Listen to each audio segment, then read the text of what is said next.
విడాకులు ఈ పదం వినగానే ఒకప్పుడు చాలా మందికి కోర్టులు లాయర్లు గుర్తొచ్చేవారు. కానీ ఇప్పుడు ట్రెండ్ మారుతోంది. కోర్టుల వరకు వెళ్లకుండానే ఒకే ఇంట్లో ఉంటూ ఒకే బంధంలో ఉన్నట్టు కనిపిస్తూ లోపల మాత్రం పూర్తిగా విడిపోయి జీవితాలు గడుపుతున్న జంటలు వేగంగా పెరుగుతున్నాయి. ఇది ఒక ట్రెండ్ కాదు, ఇది మారుతున్న సంబంధాల సంకేతం. కలిసుండాలా విడిపోవాలా అనే ప్రశ్నకు మధ్యలో పుట్టిన కొత్త మార్గాలివి. కొందరికి ఇవే విడాకులకు దారితీస్తున్న దశలు, మరికొందరికి ఇవే బంధాన్ని కాపాడుకునే ప్రయత్నాలు.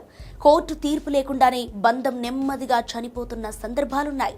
గ్రేట్ డివోర్స్ నుంచి స్లీప్ డివోర్స్ వరకు, సైలెంట్ డివోర్స్ నుంచి ఎయిర్పోర్ట్ డివోర్స్ వరకు ప్రతిదీ మన సమాజంలో నెమ్మదిగా మారుతున్న భావోద్వేగాలు, అవసరాలు, స్వేచ్ఛల ప్రతిబింబం. మరి ఈ డివోర్స్ ట్రెండ్స్ ఏ విధంగా ఉన్నాయి? ఇవి బంధాలకు ముగింపులా లేదా బంధాలను నిలబెట్టుకునే కొత్త మార్గాలా అనేది ఇప్పుడు చూద్దాం.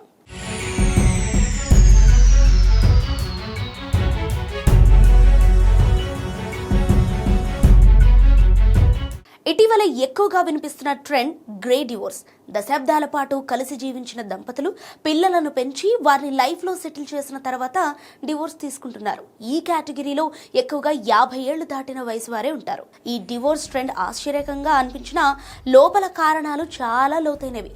ఇన్నేళ్లుగా మనసులో పేరుకుపోయిన అసంతృప్తి, వ్యక్తిగత సంతోషం దొరకకపోవటం, జీవితాన్ని కొత్తగా ప్రారంభించాలన్న కోరిక, కొన్నిసార్లు జీవిత భాగస్వామి అనారోగ్యంగా ఉండటం లాంటి కారణాలు ఈ నిర్ణయానికి దారితీస్తున్నాయి. పిల్లలు ఎదిగి వారి జీవితాల్లో స్థిరపడటంతో ఇక తమ కోసం బతకాలన్న ధైర్యం కొందరికి వస్తోంది. ఇక నెక్స్ట్ ట్రెండ్ స్లీప్ డివోర్స్. ఇది విడాకుల్లా అనిపించినా అసలు ఉద్దేశం విడిపోవటం కాదు. నిద్ర సమస్యలు దాంపత్య జీవితాన్ని ఎంతగా ప్రభావితం చేస్తాయో చాలా మందికి అర్థం కావటం లేదు. ఇక గురక, నిద్రలేమి, వేరువేరు నిద్ర సమయాల్లాంటివి చిన్న సమస్యలా కనిపించినా రోజు ఎదురైతే మానసిక ఒత్తిడి పెరుగుతుంది. సో ఆ ఒత్తిడి గొడవలకు, దూరానికి దారితీస్తుంది. అందుకే కొంతమంది జంటలు వేరువేరు పడక గదుల్లో నిద్రించడానికి నిర్ణయం తీసుకుంటున్నారు. కలిసుండే బంధాన్ని కాపాడుకోవడానికి శారీరక దూరాన్ని కూడా ఎంచుకుంటున్నారు. ఇక సైలెంట్ డివోర్స్ అనేది మరింత లోతైన సమస్యను చూపిస్తోంది. ఇందులో దంపతులు చట్టబద్ధంగా విడాకులు తీసుకోరు, ఒకే ఇంట్లో ఉంటారు, రోజు వారు పనులు చేసుకుంటారు, కానీ భావోద్వేగంగా, శారీరకంగా పూర్తిగా దూరంగా ఉంటారు. మాటలు తగ్గిపోతాయి, అనుబంధం మాయమవుతుంది, బయట ప్రపంచానికి మాత్రం అంతా బాగానే ఉందన్నట్టుగా నటిస్తారు. పిల్లల భవిష్యత్తు, కుటుంబ ఒత్తిడి, సమాజ భయం కారణంగా ఈ పరిస్థితిలోనే జీవితం కొనసాగిస్తుంటారు. ఇది బయటకు కనిపించని విడాకులు, కానీ లోపల బంధం పూర్తిగా ఖాళీ అయిపోయిన స్థితి ఉంటుంది.